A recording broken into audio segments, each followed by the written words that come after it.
Naga Sutta, the Tusker, AN 9.40. Reading from dhammatalks.org. Talks, writings, and translations of Thani Sarvapathu. Thursday, April 14th, 2022. When elephants and cow elephants and calf elephants and baby elephants go ahead of a wilderness tusker foraging for food and break off the tips of the grasses, the wilderness tusker feels irritated, upset, and disgusted. When elephants and cow elephants and calf elephants and baby elephants devour the wilderness tusker's bunches of branches, he feels irritated, upset, and disgusted. When elephants and cow elephants and calf elephants and baby elephants go ahead of the wilderness tusker on his way down to his bath and stir up the mud in the water with their trunks, he feels irritated, upset, and disgusted. When cow elephants go along as the wilderness tusker is bathing and bang up against his body, he feels irritated, upset, and disgusted. Then the thought occurs to the wilderness tusker, I now live hemmed in by elephants and cow elephants and calf elephants and baby elephants. I feed off grass with broken off tips. My bunches of branches are devoured. I drink muddied water.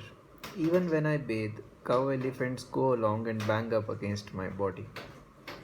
What if I were to live alone, apart from the crowd?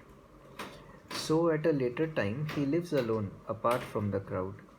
He feeds off grass with unbroken tips. His bunches of branches are undevoured. He drinks unmuddied water. When he bathes, cow elephants don't go along and bang up against his body.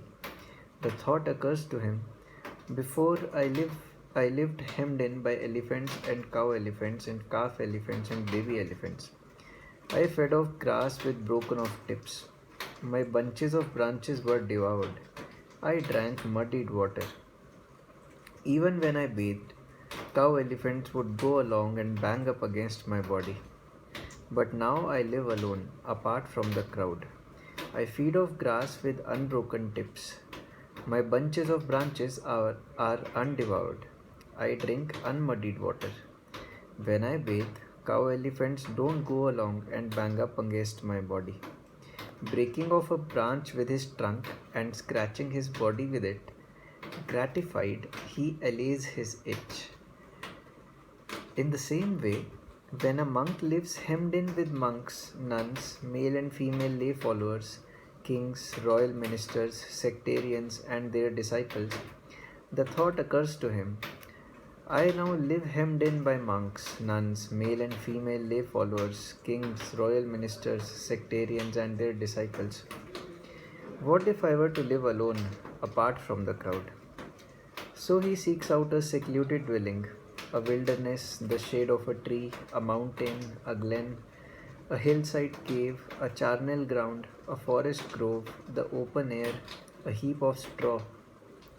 He, having gone to the wilderness, to the shade of a tree, or to an empty building, sits down, crosses his legs, holds his body erect, and brings mindfulness to the fore. Abandoning covetousness with regard to the world, he dwells with an awareness devoid of covetousness. He cleanses his mind of covetousness. Abandoning ill will and anger, he dwells with an awareness devoid of ill will, sympathetic with the welfare of all living beings. He cleanses his mind of ill will and anger.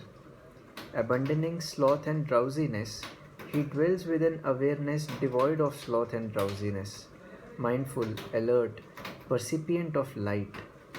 He cleanses his mind of sloth and drowsiness. Abandoning restlessness and anxiety, he dwells undisturbed, his mind inwardly stilled. He cleanses his mind of restlessness and anxiety. Abandoning uncertainty, he dwells having crossed over uncertainty, with no perplexity with regard to skillful mental qualities.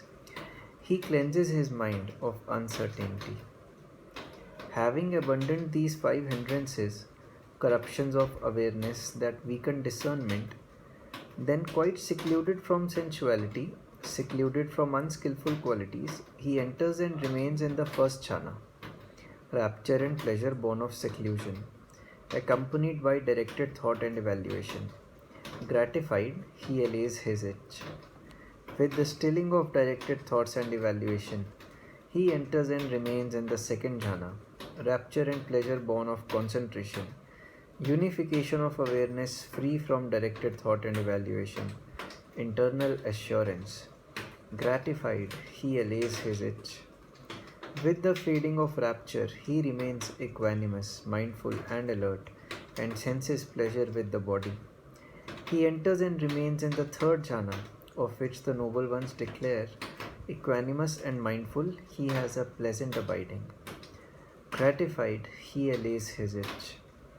With the abandoning of pleasure and pain, as with the earlier disappearance of elation and distress, he enters and remains in the fourth jhana, purity of equanimity and mindfulness, neither pleasure nor pain.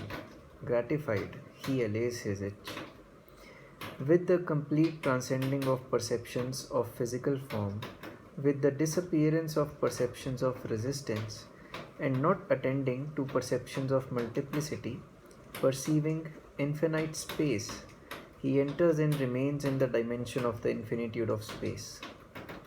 Gratified, he allays his itch.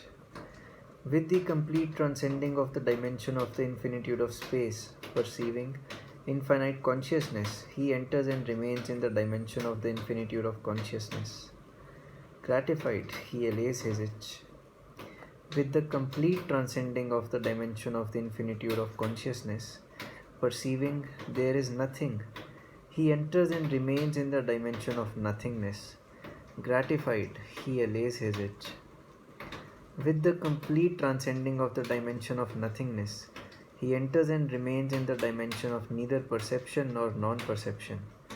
Gratified, he allays his itch. With the complete transcending of the dimension of neither perception nor non-perception, he enters and remains in the cessation of perception and feeling. And as he sees that, with discernment, effluents are completely ended. Gratified, he allays his itch.